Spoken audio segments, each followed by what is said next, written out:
Hello friends, स्वागत है आपका आपके अपने चैनल तीर्थ धाम यात्रा में। नमस्कार दोस्तों, नवरात्रि का पावन त्योहार प्रारंभ हो चुका है। इस नवरात्रि कथा में आज हम पहुंच गए हैं नवरात्रि पर्व के दूसरे दिन में, और यह दिन विशेष इसलिए भी है क्योंकि इस दिन देवी दुर्गा के द्वितीय स्वरूप माता ब्रह्मचारिणी की पूजा अर्चना की जाती है। जैसा कि इस नाम से ही स्पष्ट हो रहा है, ब्रह्मा का अर्थ है तपस्या और चारिणी का अर्थ है आचरण करने वाली स्त्री। देवी दुर्गा का यह दूसरा स्वरूप तप के पवित्र आचरण को दर्शाता है जो भौतिक जगत के जीवों के लिए अत्यंत आवश्यक है। परंतु देवी दुर्गा के इस स्वरूप का यह नाम किस प्रकार पड़ा और देवी ब्रह्मचारिणी को प्रसन्न करने के लिए हम कैसे आराधना कर सकते हैं, देवी ब्रह्मचारिणी के लिए कौन सा विशेष मंत्र है, इन सभी प्रश्नों के उत्तर हम आज की इस वीडियो में देखेंगे। तो चलिए आरंभ करते हैं। माता ब्रह्मचारिणी श्वेत रंग के वस्त्र धारण करती हैं। उनके दाएं हाथ में जपमाला और बाएं हाथ में कमंडलू शोभायमान है। भले ही माता श्वेत रंग के वस्त्र धारण करती हैं, लेकिन उनका मनपसंद रंग लाल है। अब हम उनकी विशेष पौराणिक कथा का श्रवण करेंगे। जैसा कि हमने कल की कथा में सुना था, देवी पार्वती पर्वतराज हिमालय तथा उनकी पत्नी मैना के घर में अवतरित हुई। सभी विद्याओं में पारंगत होने के पश्चात जब उनके विवाह का समय आया तो नारद मुनि राजा हिमालय को देवी पार्वती के होने वाले वर के विषय में बताते हैं और भगवान शिव की ओर संकेत करते हैं। नारद मुनि की आज्ञा का पालन करते हुए राजा हिमालय अपनी पुत्री पार्वती के साथ भगवान शिव के पास जाते हैं और उनसे आग्रह करते हैं कि वे उनकी पुत्री को स्वीकार करें। महादेव तो देवी पार्वती को अपनी सेवा में स्वीकार कर लेते हैं, लेकिन उनकी ओर तनिक भी उन्मुख नहीं होते। यह देखकर देवता गण चिंतित हो जाते हैं, क्योंकि यदि ऐसा ही रहा तो महादेव और पार्वती का विवाह नहीं हो पाएगा। इस स्थिति को सुलझाने के लिए देवताओं ने कामदेव को भगवान शिव की तपस्या भंग करने के लिए भेजा, परंतु भोलेनाथ ने कामदेव को जलाकर भस्म कर दिया। इस घटना के पश्चात देवी पार्वती के लिए महादेव को प्रसन्न करना और भी कठिन हो गया। तब मुनिराज नारद ने देवी पार्वती को कठोर तपस्या करने का सुझाव दिया और उन्हें भगवान शिव के पंचाक्षर मंत्र नमः शिवाय का जप करने के लिए कहा। अब देवी पार्वती ने यह दृढ़ निश्चय किया कि वे महादेव को अपने पति के रूप में प्राप्त करके ही रहेंगी। अपने माता पिता की आज्ञा पाकर अपनी दो सखियों जया और विजया के साथ देवी पार्वती गंगा नदी के उद्गम स्थल गंगोत्री तीर्थ की ओर तपस्या करने के लिए चल पड़ी। वहाँ पहुंचकर एक रमणीय वन में देवी पार्वती ने एक वेदी पर बैठकर ऐसी विषम तपस्या आरंभ कर दा जो बड़े बड़े ऋषि मुनियों के लिए भी दुष्कर थी। ग्रीष्म ऋतु में वे अग्नि का गोला बनाकर दिन रात उसके बीच बैठकर पंचाक्षर मंत्र का जप करती।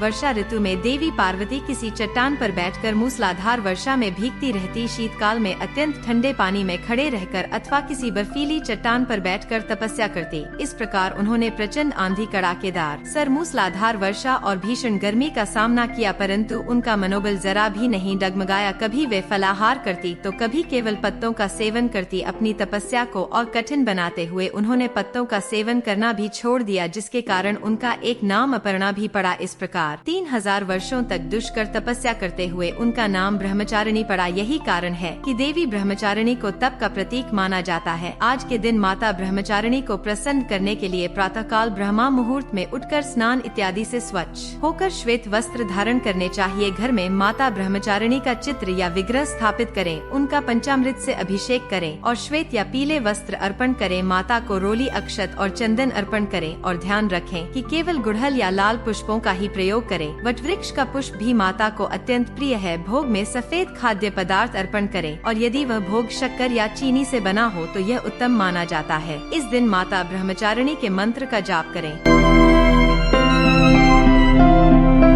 काशी के गंगा किनारे बालाजी घाट पर स्थित माता ब्रह्मचारिणी का एक दिव्य मंदिर है, जहां नवरात्रि के दौरान श्रद्धालु दर्शन करने आते हैं। तो यह थी चैत्र नवरात्रि के दूसरे दिन माता ब्रह्मचारिणी की पौराणिक कथा। इस दिन माता ब्रह्मचारिणी से प्रार्थना करें कि वे हमें तप और साधना के मार्ग पर चलने की शक्ति प्रदान करें। तो फ्रेंड्स, आपको यह जानकारी कैसी लगी हमें कमेंट सेक्शन में जरूर बताएं। अगर आपको हमारी वीडियो अच्छी लगी हो तो वीडियो को लाइक करें, शेयर करें, साथ इस चैनल को सब्सक्राइब करें। धन्यवाद।